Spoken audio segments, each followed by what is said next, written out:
Today, I thought I'd cover another game I have a history with, but before that, Supergiant Games. They've been releasing titles for over a decade now, and you could say I'm a real fan of their work. I actually made friends with someone because we thought we were the only ones who knew what Supergiant Games were back in 2011, and we've been gatekeeping ever since. When the topic of my favorite games comes up, people become visibly concerned when I say that one of them is a sports management visual novel with RPG elements. Maybe it's a blessing in disguise. Otherwise, I'd be ambushed by my friends as they send me bara art on whatever's in the cultural zeitgeist. And speaking truthfully, I don't think I'm beating the allegations. Most people associate Supergiant Games with the roguelike fishing simulator and Bi-Curious Awakening released in 2020, but I'm not talking about Hades, not Transistor, or even Bastion, my beloved. I'm here to discuss the least popular game in Supergiant's catalog, and one of the most out there concepts for a game that I've ever played, next to Blast Core and Deadly Premonition. I'm talking about Pyre, released in 2017. To quote a man whose VA work sounds like sweet caramel being poured directly into my ears, Pyre is Oregon Trail meets NBA Jam. Which sounds way funnier than it should be. Supergiant studio director Amir Rayo says that with each new game, they wanted it to be a reaction to the previous one, using the lessons from Bastion and Transistor to help with their new game. It's easy to see some holdovers from the previous games, and even some things from Pyre that carried over into Hades, but more on that later. The game launches, and bam, we're already being shown so much. Look at that title screen. We're known as the Reader, and for crimes currently unknown, we were tried and unceremoniously tossed from our home in the Commonwealth. Our destination? The downside.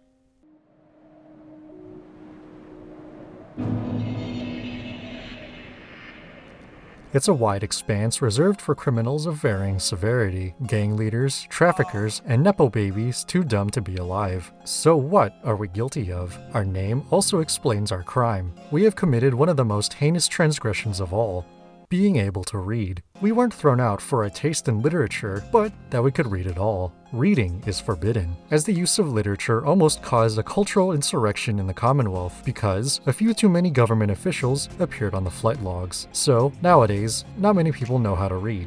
Truly, art imitates life. So we're currently destitute, alone, and thanks to the authorities peacefully evicting me from my home, a cripple for the rest of the decade. An experience that I'm all too familiar with. A wagon approaches, and three masked figures emerge. I prepare for the worst. But in reality, they're friendlier than they appear. Meet the crew. Jodariel, 8-foot-tall, giant demon lady, eyeshadow included. Rookie Greentail, a literal talking dogman, and Yuri Lowenthal.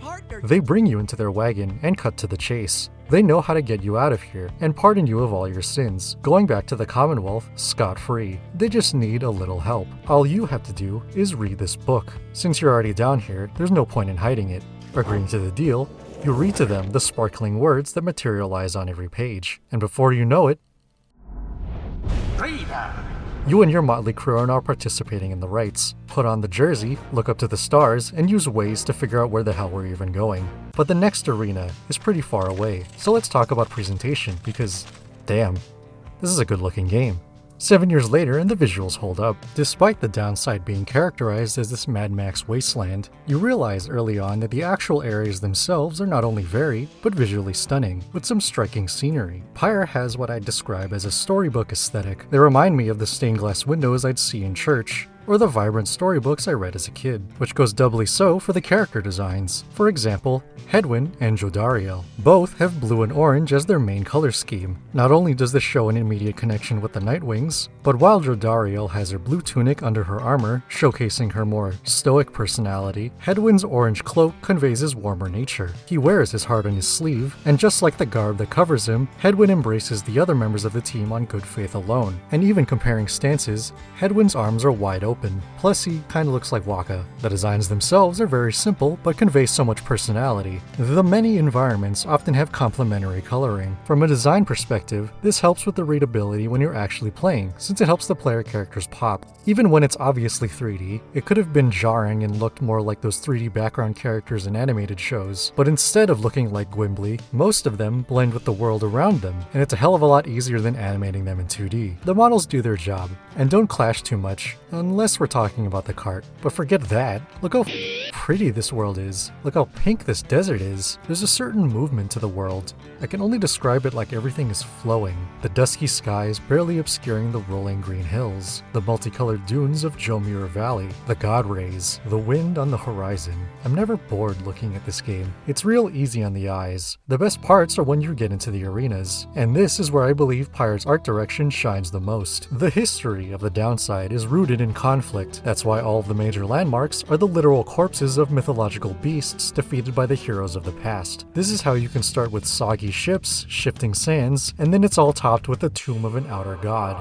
All I'm saying is that I'd buy prints of this game if they were available. Oh yeah, there are also these fun little interactions with the background elements, and as you recruit more members, they have a keepsake that they leave somewhere inside the cart. You can even see what they're up to. Sure, it's only in text, but it's a cute little detail. I'm told this is what it means when a game has soul. In regards to dialogue, Pyre is very narrative-driven, and things are told to you somewhat matter-of-factly. That's because despite the reader being a self-insert for the player, you have to remember that prior to you pressing that play button, the reader was someone that existed within this world. This is why the game gives you these small little explanations for the player. They even change as you learn more about the world and the people within it. It's an organic way of informing the player about little things, without you writing the player like Solid Snake. So most of the lore dedicated to the downside is tucked away, so you have to go out of your way to engage with it. And if you don't want to learn about how one of the original members of the Scribes killed an aircraft carrier-sized scorpion with nothing but 16,000 tons of shit, then we have nothing more to discuss.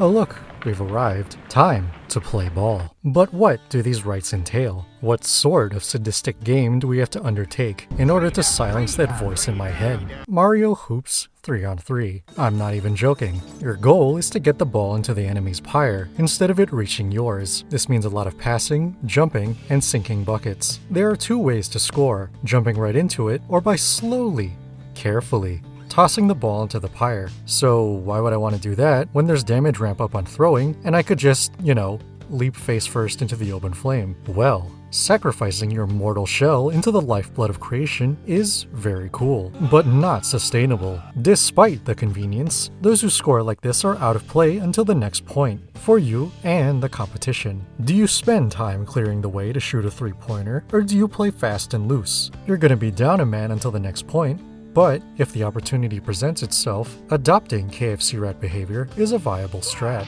Worst case scenario, the enemy scores some damage and you get to play with your whole team again. But on true Nightwing, I'll get to you later. Pyre is all about risk and reward. Let's start with the movement. It's 3-on-3, but you can only control one character at a time. Makes sense. And when you sprint, there's a slight drift when trying to make sharp turns. You can feel a little slippery. It's not that annoying, but it takes some getting used to. While on that topic, there are many races with different playstyles. All revolve around one thing: their movement, excluding those who are canonically autistic and what the game refers to as a savage. The moon-touched girl's defining trait is doing everything Headwind can, but slower. She is, however, one of the best characters in the game. It's just a matter of stomaching a mid-tier unit for half of your playthrough. She works like one of those trainee units you get in every Fire Emblem game. And speaking of Fire Emblem, even if for whatever reason your mains are unfit or unwilling to be used, you always have backups. Pyre gives you a total of 9 different units that you recruit over the course of the game. Each character on the field has a barrier that depends on their BMI. This zone zaps any enemies within it, and if a friendly barrier overlaps, the combined area expands. But if anyone currently holds the ball, the individual zone disappears. If your Schwartz is bigger than your enemies, then they get zapped, and if they're the same size, you both get zapped. But we can do better. You can shoot at them from a distance, and letting go just as your character flashes, the projectile speed increases. Thanks, Bastion. But regardless of your timing, you lose your barrier after you shoot. So be wary of any extra enemies or obstacles on the terrain. Okay, so zap the bad men to clear a path for the ball. Got it. That's all well and good. But before we even get to play, we must first consult with the Elder Gods. The echoes of the Great Titans are what can make this game an absolute nightmare. You might be tempted by the green text showing you that sweet EXP increase, but please, for the sake of Sandra's balls, read the fine print. You wouldn't want to disappoint her, would you? Each constellation adds a modifier to the enemy, with some being moderate stat increases and others being straight up unfair. Just like real life, not all Titans are made equal, and that's why you need to stay away from this bulbous True Nightwing requires you to use some of these before a match. on top of better trinkets and taskbot-like reactions.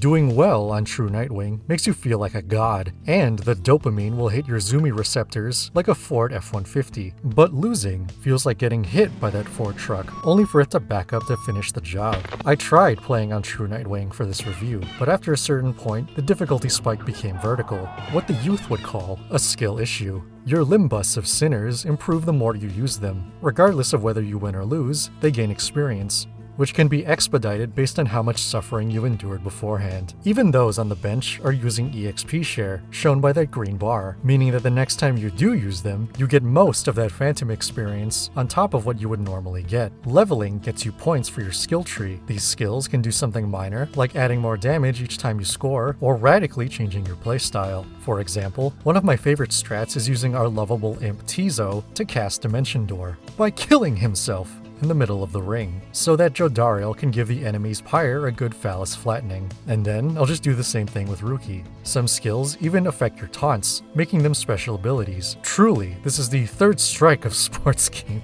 Since those who carry the ball will lose their barrier, you can purposefully throw the ball into a pursuer and watch as they helplessly end themselves like Wile E. Coyote. Except Jodariel. With the right upgrade, she can turn this game of 3-on-3 into dodgeball. But concerning other units, if they lack the levels compared to everyone else, you can always bet on trinkets. Trinkets, in my opinion, are the most important part of any build, as they can make fresh recruits on par with your leveled enemies, or can completely break the pace of the game if you know what you're doing. Keep in mind that the best trinkets have to be bought, showing that for as broken as some of these can be, they're only balanced by the weight of your wallet, which usually means buying the Burning Promise and slapping it onto Rookie as fast as possible. Even without levels, anyone who is vertically challenged is basically your Jagan until you upgrade the rest of your roster. Even though the rights themselves are super important, I'd say the real sweet meat of Pyre comes from outside the sport, which takes cues from Oregon Trail, complete with dysentery. You're told where to go for the next right, but how you get there is up to you. You are the reader,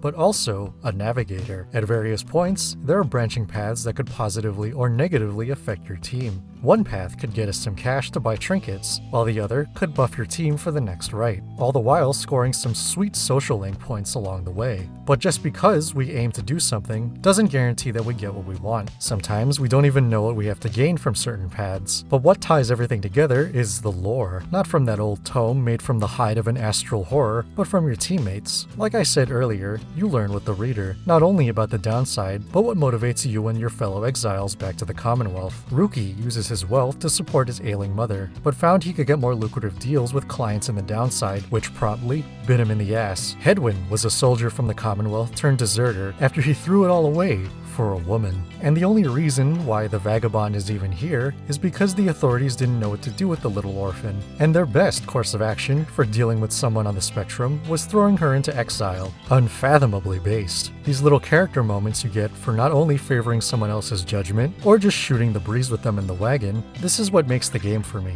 The hangout ability of it is why I remember it so fondly, traversing the downside in your little wagon with all its landmarks, seeing the time of day change, the little character interactions as you decide what path to take, and this damn music with all its layers. It gives off road trip vibes, and the whole thing is just so damn cozy. Pyre definitely has a slower pace compared to the other games in Supergiant's catalog, but it has a vibe all its own, and I with this game so hard. And speaking of sound, the sound design itself is solid. There's good feedback when shooting your ground wave or scoring a goal. It's all punchy and satisfying. The music, however, is actually top tier, and one of my favorite soundtracks of all time. It ranges from calm folk music as you trudge along the downside, to high-tempo fight songs, and even some synths are thrown in there. Toss it.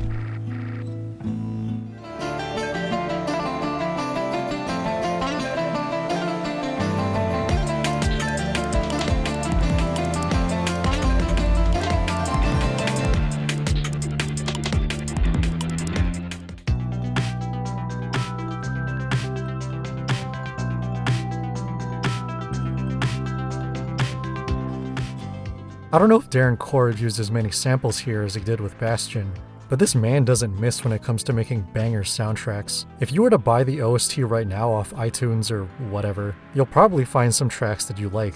But hearing these tracks in-game is something else. There are so many layers to the different songs, with certain instrumentations being used based on context. Whenever anyone asks me about vertical mixing in games, I always point to Pyre. Let's use the theme of the Nightwings as an example.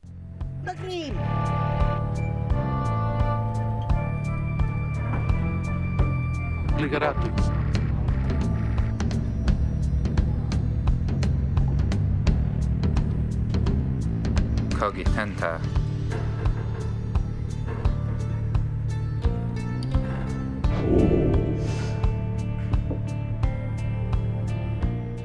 All three members add their own unique instruments when they speak to you. Hedwyn has strings, Ruki has a wind instrument, and Jody uses drums. Context influences the music so much in Pyre. Another good example is how this trap beat gets a chorus when you look upon the constellations.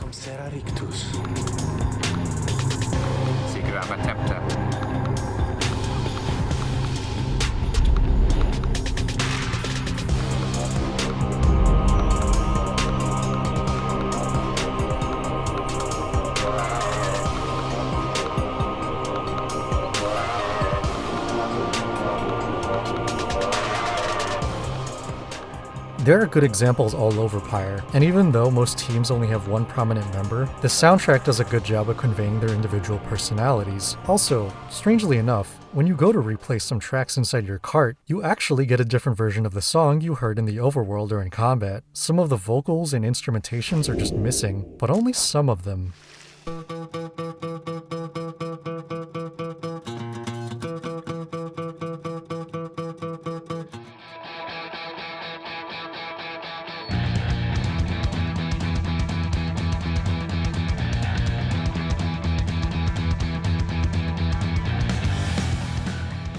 My headcanon is that the reader plays these songs from memory on the lute. I also really like how the tracks don't just abruptly end when you reach your destination. After a long ride, the track actually concludes. It makes the experience feel more complete, readying you for what's next. And finally, the vocal tracks. Throughout the game, you can hear the people of this world have their own language, and this is what makes the vocal tracks hit even harder, because they're sung entirely in English. Speaking in plain English might take some people out of the setting, but let's give it context. The language used for the regular dialogue is called Saurian. Sahrian? Despite it only being used for 1 or 2 words per dialogue box, it already humanizes them way more if there were none, obviously, but also because, 1. Through the book we learn that the written language of Pyre is in English, and 2. When they actually speak in English, you know shit's important when they speak to you in full sentences. There aren't many vocal tracks in the game, and it's such a pleasant surprise when they show up. This soundtrack got me through school. Now here's when I talk about the spoilers. I'm not going to go too deep into the story, but if you still want to steer clear,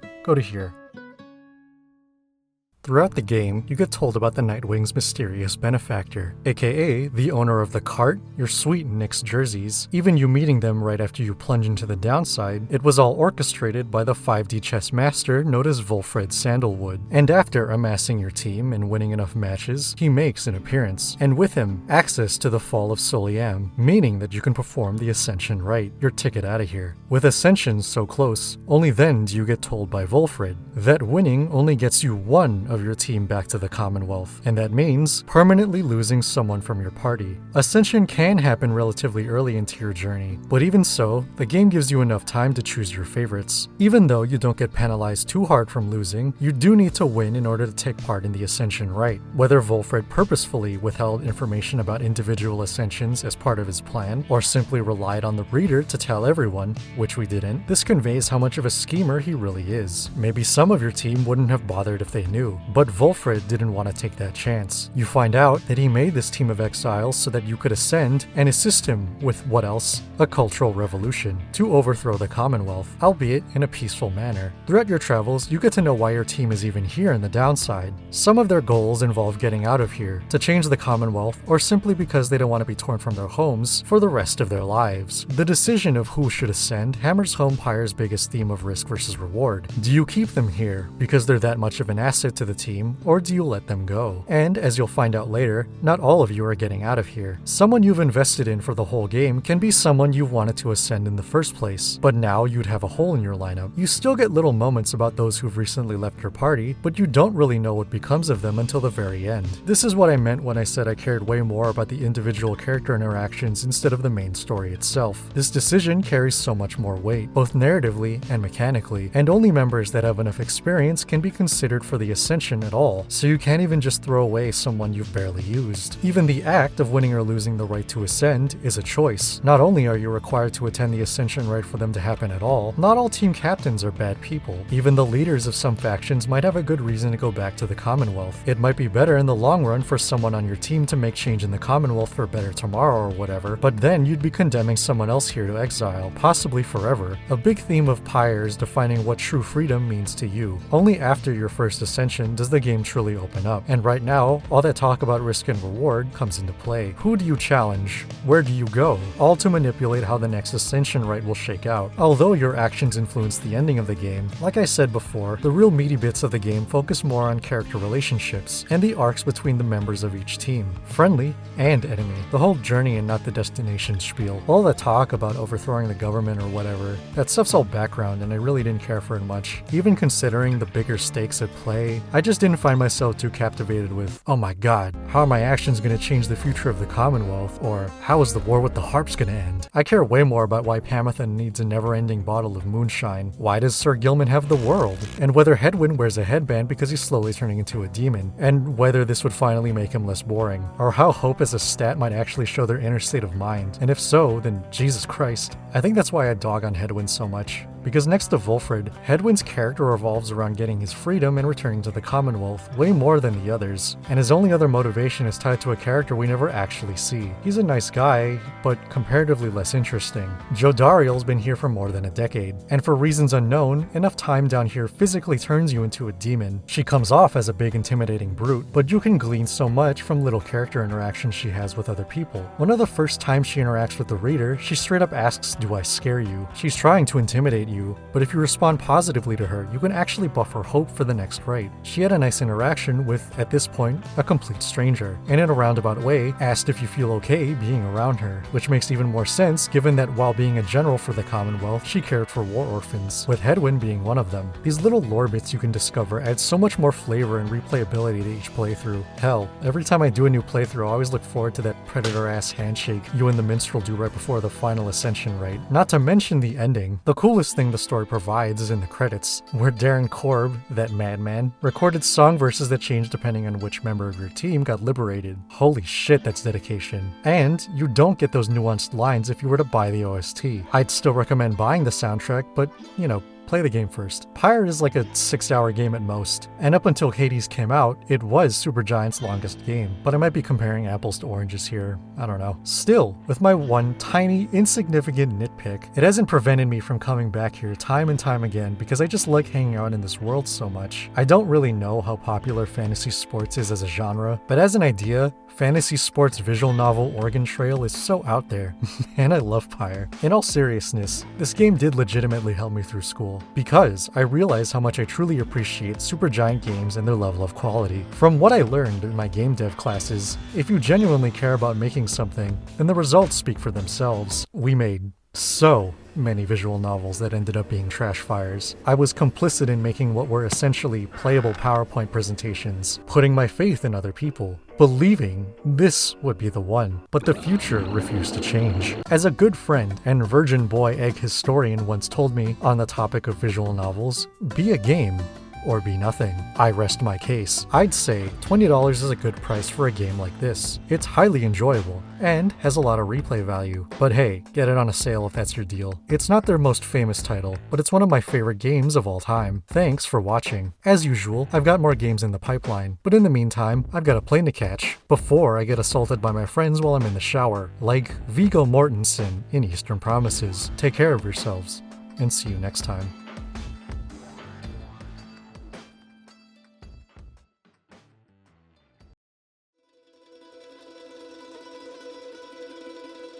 When the stars align, the rites shall come to bear. Illuminate the signs. The exiles shall be there. All are not the same, but three shall be as one. Freedom in the flame. The end has just begun. Strands may break alone, but twisted make a braid. Together on their own, the journey shall be made. Huddled in the cold, backs against the storm. The timid and the bold, they keep each other warm. Shivering alone, but joined are unafraid. Together on their own, the journey shall be made. The journey shall be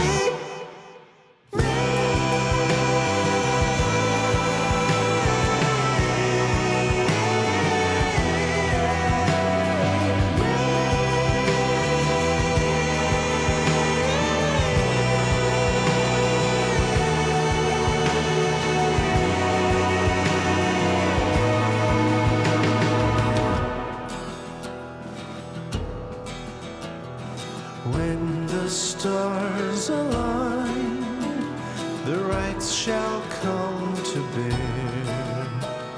Illuminate the signs, the exiles shall be there.